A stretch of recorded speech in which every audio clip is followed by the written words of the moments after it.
आबादारिफोरनि थाखाय मोनसे गोजोनथाव खौरां। गुबुन गुबुन जायगायाव गोजौ थाखोनि माइ हाग्रा मेसिना बाटासिपुर ओनसोलावबो सफैबाय। गोजौ थाखोनि माइ हाग्रा मेसिन लाबोदों बाटासिपुर ओनसोलनि सिङाव थानाय सानै बर' सुबुंफोरा। सनितपुर जिल्लानि सिङाव थानाय बाटासिपुरनि 5 नं फुलबारि गामिनि लावगा बर' आरो बेलश्रीनि मैनागुरि गामिनि बिखन बर' बिथांमोना लोगो नांनानै ओडिशानिफ्राय गंसे गोजौ थाखोनि माइ हाग्रा मेसिन लानानै फैदों। बे मेसिना माइखौ हानायजों लोगोसे माराबो होखायो। गोबां साननि खामानिखौ दान्दिसे समनि गेजेरावनो फोजोबनो हायो।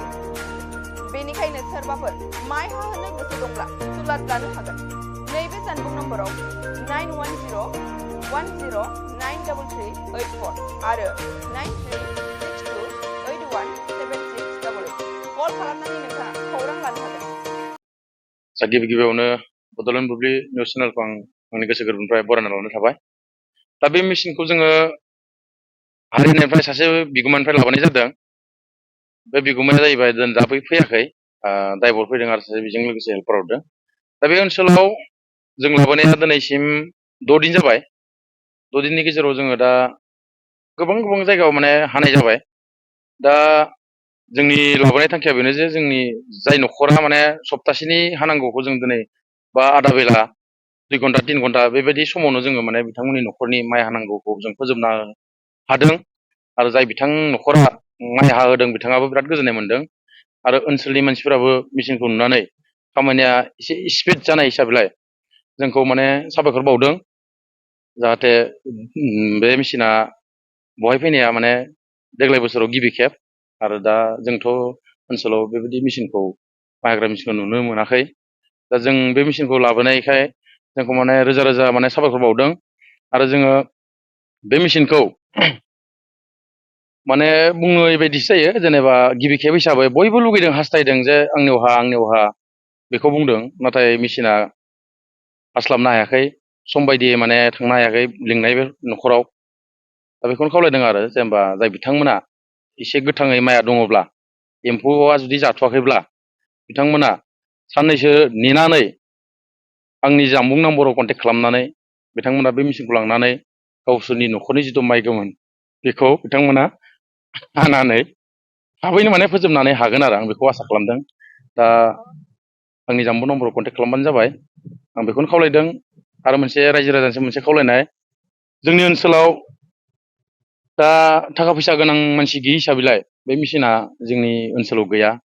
सोरबाफोर दङब्ला, थाखा फैसा गोनां मानसि दङब्ला जोंनि ओनसोलाव बेबायदि मेसिना सोरबा न'खर बेक्तिया लानो हायोब्ला ओनसोलनि थाखाय बिराद मोजां जागोन।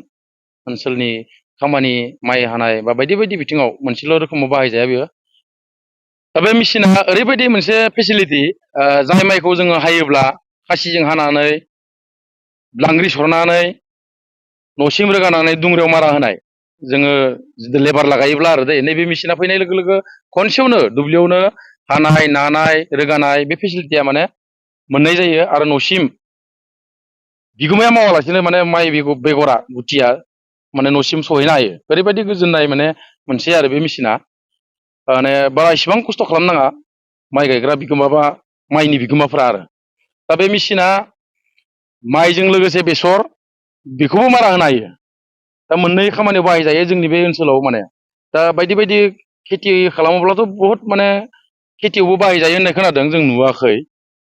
दा हारियाना, पान्जाब, उरिष्या, बिहार बेफोरावथ' गोबां रोखोमनि खेथि मावो नालाय, बे जायगायावसो बांसिन सोलियो। दा दिनै जोंनि ओनसोलाव जोंनो नुफेराखैमोन, दिनै जों गावनो खुद लाबोनानै जोंनि मोगथाङाव दिनै जों नुबाय। आरो रायजो राजाखौ किसुमान खामानि माइ हानाय मानायाव जों जाफुंसार होनो हाबाय। दा बेखौ लानानै जोंबो एसे गोग्गानाय मोनदों। बसुमतारी बिथाङाबो दंफायो बे मेसिन लाबोनायाव। जाहाथे जों सानैजोंनो माने बै जिथु मेसिन बिगोमा बिथांनिफ्राय रायज्लायनायनि गेजेरजों बे मेसिनखौ लाबोनाय जादों। आरो बे मेसिनखौ लाबोनायनि थाखाय रायजो राजाया बहुत मोजां मोनदों, अनसायदों जोंखौ। इयुनावबो माने बिब्दिनो नेक्स्ट बोसोरफ्रावबो हायोबा जोङो बिदिनो नाजानोसै। गंसे नङा जों गंनै गंथाम माने जोंनि बे ओनसोलाव जाहाथे बे मेसिनखौ बाहायनानै रायजो राजानि खामानिफ्रा माने गुसुं समावनो माने आबादफ्रा उदां जानायनि बे लामाखौ जोङो माने आसा खालामनानै थागोन आरो। सना रुफा आरो हिरानि जुवेलारि गाननो मोजां मोनग्रा सुबुंफोरनि थाखाय गोजोनथाव खौरां। दासान्दि फुजा बोथोरखाय खम बेसेनाव फानगासिनो MSCB जुवेलार्सआव सना रुफा आरो हिरानि समायना रमायना जोंख्लाबनाय जुवेलारिस।